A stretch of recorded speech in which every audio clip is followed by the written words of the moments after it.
Hello everyone and welcome to our YouTube channel Sri Rawatpura Sarkari University Raipur, Chhattisgarh. This is Omkar Verma from Department of Civil Engineering and I am going to teach you difference between compaction and consolidation. Today I am discuss about difference between compaction and consolidation. हम difference and consolidation compaction and consolidation में difference जानने से पहले हमको ये पता होना चाहिए कि कॉम्पेक्शन क्या है और कंसोलिडेशन होता क्या है। दोनों ही प्रोसेस में हम कोई भी सॉलिड पार्टिकल्स या सॉइल की हम बात करेंगे तो सॉइल को हम क्या करते हैं, कंप्रेस करने का जो फिनोमिना होता है उसी को ही हम क्या कहते हैं, कॉम्पेक्शन एंड कंसोलिडेशन कहते हैं।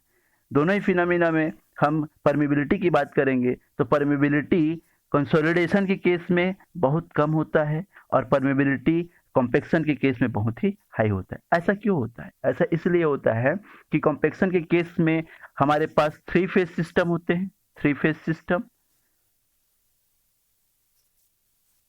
एंड कंसोलिडेशन के केस में 2 फेज सिस्टम होता है।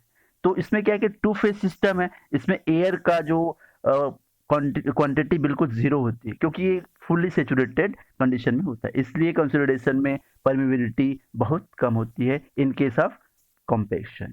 अब हम दोनों के बीच में डिफरेंस की बात करेंगे।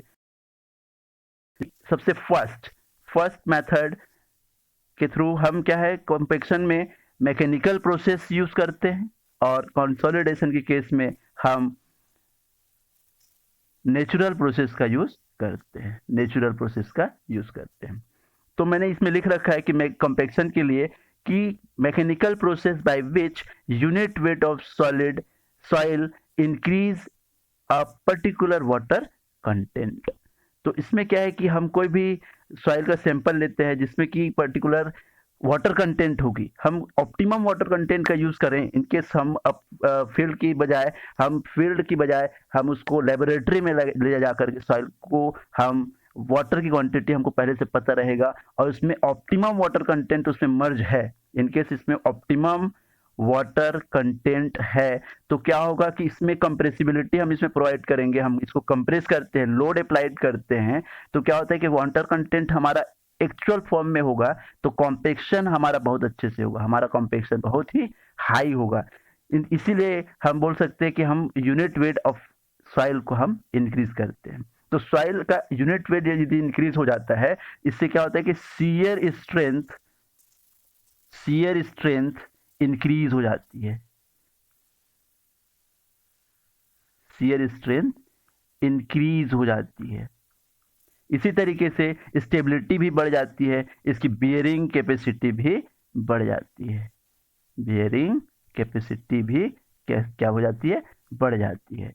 अब हम बात करेंगे कंसोलिडेशन के केस के लिए, तो ये होता है नेचुरल प्रोसेस। मैंने अभी भी बात करी थी कि नेचुरल प्रोसेस के थ्रू हम कंसोलिडेशन करते हैं। इसमें sustained load due to which volume of soil is decreases gradually. इसका मीनिंग ये हुआ कि कंसोलिडेशन का प्रोसेस में हम कोई भी सॉइल का जो सैंपल है, सॉइल के सैंपल में हम क्या करेंगे, लोड अप्लाई करते हैं, जैसे कि हम पी लोड अप्लाई करते हैं उसके ऊपर। तो क्या होता है कि ये ग्रेजुअली उसका वॉल्यूम में, सॉइल के वॉल्यूम में चेंज होने लगता है, कुछ ना कुछ इसमें डिफरेंस आने लगता है कि सॉइल कॉम्पैक्ट होने लगता है, तो इसके वॉल्यूम में चेंजेस होती है। क्यों? क्योंकि इसमें से वाटर का जो है कंटेंट बाहर होने लगते हैं, वाटर एलिमिनेट होने लगता है।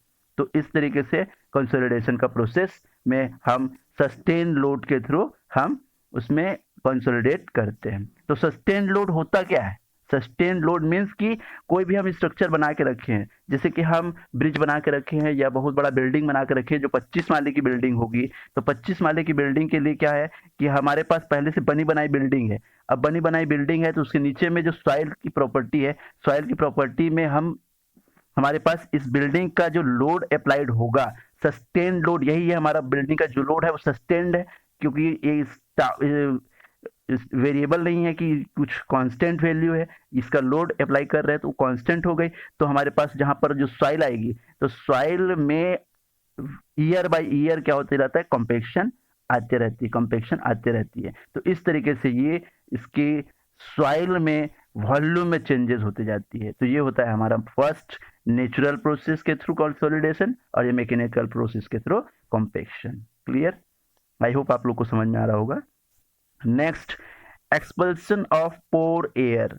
Expulsion of pore air, expulsion of pore air means कि हम कंपेक्शन जब भी प्रोसेस करते हैं, इनकेस हमारे पास 2-3 फेज सिस्टम का जो सॉइल का पार्टिकल है जिसमें हम लोड अप्लाई करते हैं, तो इसमें से सिर्फ और सिर्फ क्या होता है कि वाटर की जगह में सिर्फ और सिर्फ एयर बाहर होता है, एयर ही इलिमिनेट होगा इस केस में। और कंसोलिडेशन के केस में हमारे पास सॉइल का जो 2 फेज सिस्टम है, 2 फेज सिस्टम जिसमें कि वाटर और सॉइल है, तो इसमें से हम जब उसमें प्रेशर प्रोवाइड करते हैं, प्रेशर देते हैं, तो इसमें से सिर्फ और सिर्फ क्या बाहर होता है, वाटर बाहर होता है। तो ये प्रोसेस हमारा कहलाता क्या है, consolidation. Clear? Then next, always partially saturated soil are used. अभी अभी मैंने बात करी कि पार्शियली सेचुरेटेड होगी और इसमें क्या होगा कि ऑलवेज फुल्ली सेचुरेटेड सॉइल का हम यूज करते हैं। सेचुरेशन मीन्स कि हमारा वाटर का क्वांटिटी फुल्ली होगा तो उसमें कोई भी एयर वॉइड्स नहीं होंगे, एयर वॉइड्स नहीं होगा। इसमें पार्शियली सेचुरेटेड है तो एयर की क्वांटिटी इसमें मौजूद होगी। तो ये हो गया partially compacted, partially saturated soil और ये फुल्ली सेचुरेटेड सॉइल। अब बात करते हैं, ये 3 फेज सिस्टम होता है, ये 3 फेज सिस्टम होता है और ये 2 फेज सिस्टम होता है। Next process, instantaneous process and time taking process. तो कॉम्पेक्शन के केस में इंस्टेंटेनियस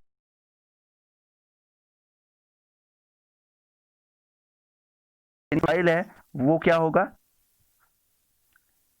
इंस्टेंटेनियस प्रोसेस के थ्रू हम उसमें से कॉम्पेक्शन देंगे, उसमें से एयर वॉइड्स को हम बाहर निकाल लेंगे।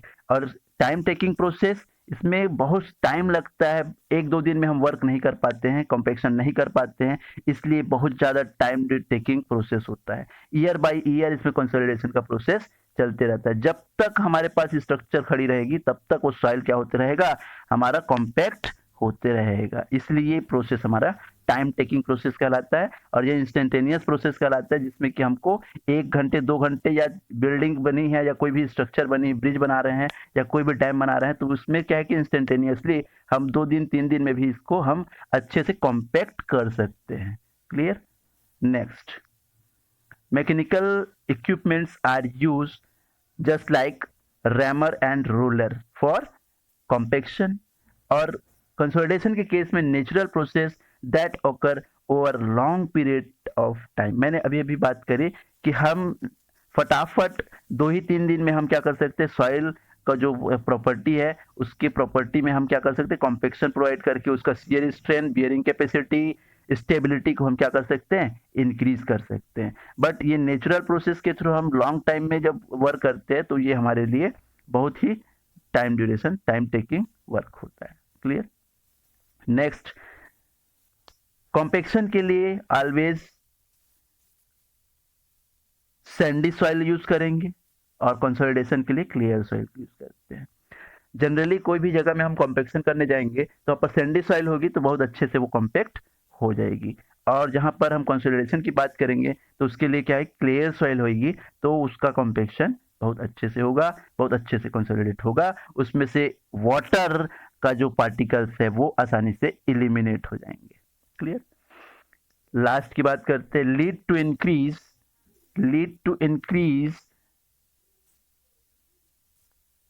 इन shear strength of soil, stability and bearing capacity of soil. हम ये पूरा फिनोमेना कॉम्पेक्शन का जो वर्क है, कॉम्पेक्शन हम कर क्यों रहे, कॉम्पेक्शन का जो फिना होता है इसके लिए हम ये कॉम्पेक्शन कर क्यों रहे, इसका ये एक फिनोमेना है कि हम सॉइल का बियरिंग कैपेसिटी क्या कर रहे हैं, बियरिंग कैपेसिटी को इंक्रीज कर रहे हैं,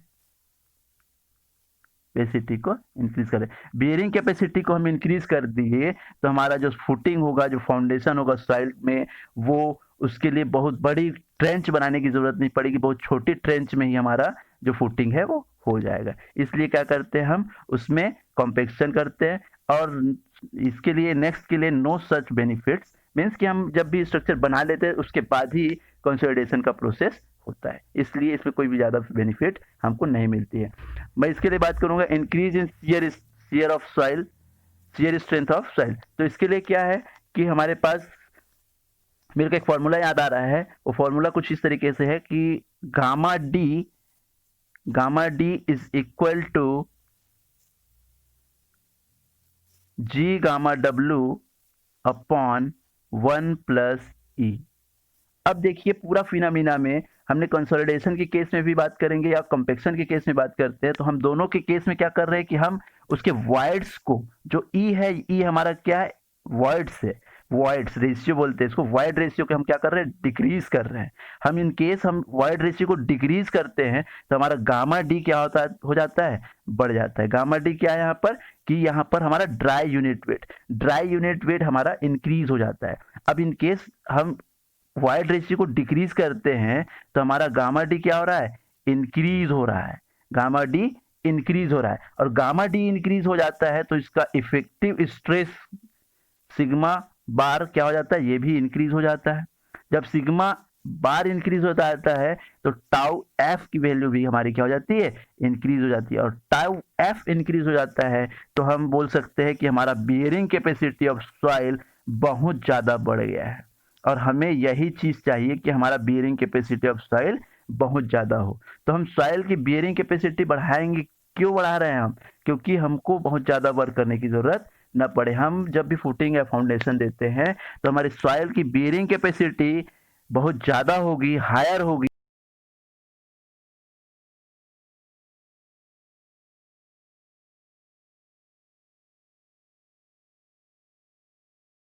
बढ़ जाएगी। इस तरीके से इस पूरे फिनोमिना में हम क्या कर रहे हैं कि सॉइल की स्टेबिलिटी को बढ़ा रहे हैं, मिट्टी का स्टेबिलिटी को बढ़ा रहे हैं, परमिबिलिटी को कम कर रहे हैं, परमिबिलिटी बहुत ही कम हो जाती है। इस तरीके से हम पूरे फिनोमिना के थ्रू हम इस सारी चीजों को समझ सकते हैं। आई थिंक आपको ये जो difference between compaction and consolidation बहुत क्लियरली समझ में आया होगा। इन केस आपको ये वीडियो के थ्रू आपको कॉम्पेक्शन और कंसोलिडेशन के बीच डिफरेंस अच्छे से समझ में नहीं आया होगा तो मेरे इस यूट्यूब चैनल में नीचे कमेंट बिल्कुल करें और लाइक करना ना भूलें। Thank you for watching this video.